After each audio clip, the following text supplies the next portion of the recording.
Fast report में आप सभी का स्वागत है। 2014 के बाद भारत की तस्वीरों की बात की जाए तो आज के वक्त में जो गरीबी है वो 70 सालों में कभी नहीं थी। आवाम कोरोना वायरस के साथ साथ भुखमरी से भी जूझ रहा है। किसान सड़कों पर है, विपक्ष सड़कों पर है, विरोध पुरजोर हो रहा है, लेकिन हमारी सरकार उन मुद्दों पर ध्यान देने की बजाय जिस चीज में लगी है वो बस नाम बदलने में लगी है और देश में एक संसद के होते हुए दूसरा संसद भी खड़ा करने में लगी है और आए दिन बड़ी बड़ी मूर्तियां खड़े करके अपनी उपलब्धि बताती रहती है। लेकिन आपको अब जो पेट्रोल खरीदना पड़ रहा है वो 100 रुपए के पार खरीदना पड़ रहा है।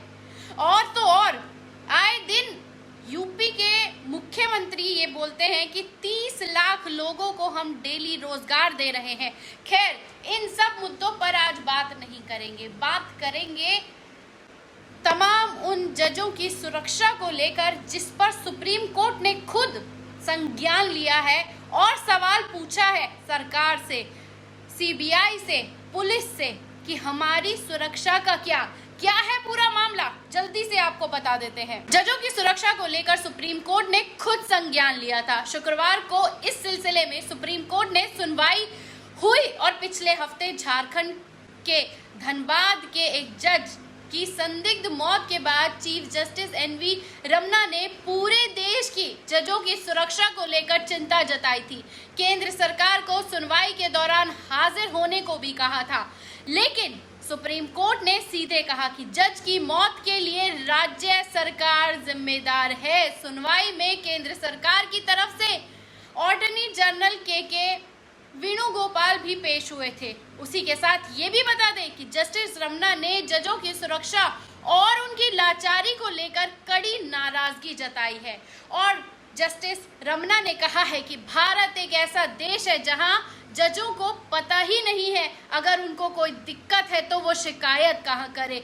पुलिस, सीबीआई और आईबी न्यायपालिका की कोई मदद नहीं करता। फिर जजों की मुख्य न्यायाधीशों के पास शिकायत भेजने पड़ती है और अटॉर्नी जनरल की आपत्ति जताने पर मुख्य न्यायाधीश ने कहा है कि मुझे हालात बेहतर से पता है और मैं जो कह रहा हूं वो पूरी जिम्मेदारी से कह रहा हूं।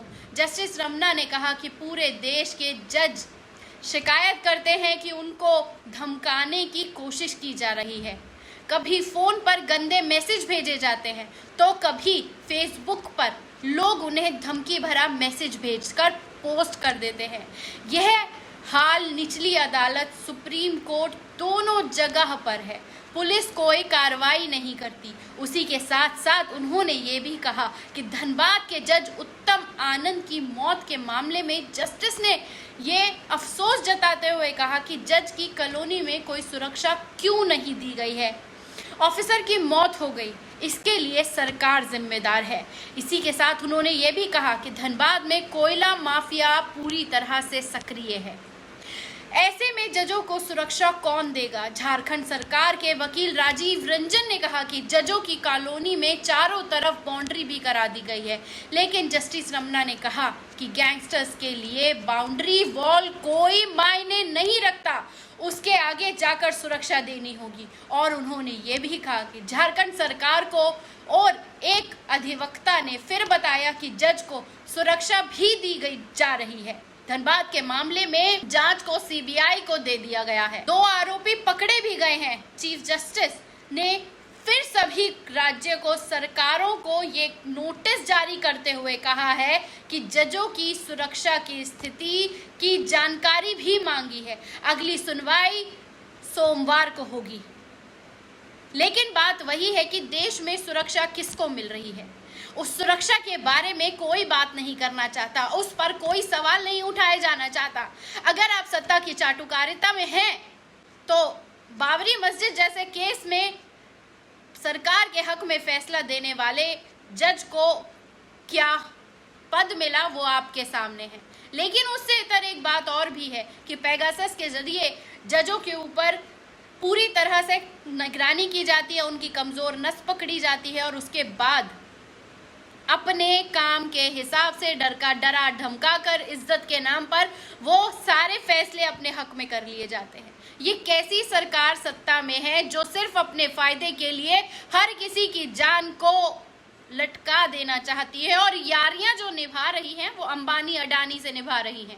उनके फायदे नुकसान के लिए देश बेचने को तैयार खड़ी हैं और बेच भी रही हैं, और जो कर रही हैं उन सब का एक फायदा ये है कि आओ हम देश में तरक्की के नाम पर सिर्फ नाम बदलकर बताएंगे कि जी सन उसमें हमने उसका नाम बदलकर चीज वही रखी थी, और तो और हमने सुप्रीम कोर्ट भी कल को अगर ये नया बनवा कर खड़ा कर दें तो हैरान मत होइएगा, क्योंकि संसद दोबारा बन रहा है, वो भी इंडिया गेट के सामने। जो शोभा हुआ करती थी हमारे देश में इंडिया गेट और तमाम विजय पथ को लेकर, उन सभी चीज़ों को लेकर सत्ता उस पर कोई ध्यान नहीं दे रही है। आपकी गरीबी पर कोई ध्यान नहीं दे रही है, आपके रोजगार पर कोई ध्यान नहीं दे रही है, आपके शिक्षा पे कोई ध्यान नहीं दे रही है। लेकिन सुप्रीम कोर्ट के जजों की लगातार इस तरह से मौत हो रही है, उस पर भी कोई ध्यान नहीं दे रही है। लेकिन नाम बदले जाएंगे ताकि सत्ता में जाने के बाद उन्हें हमेशा अपनी अचीवमेंट याद रहे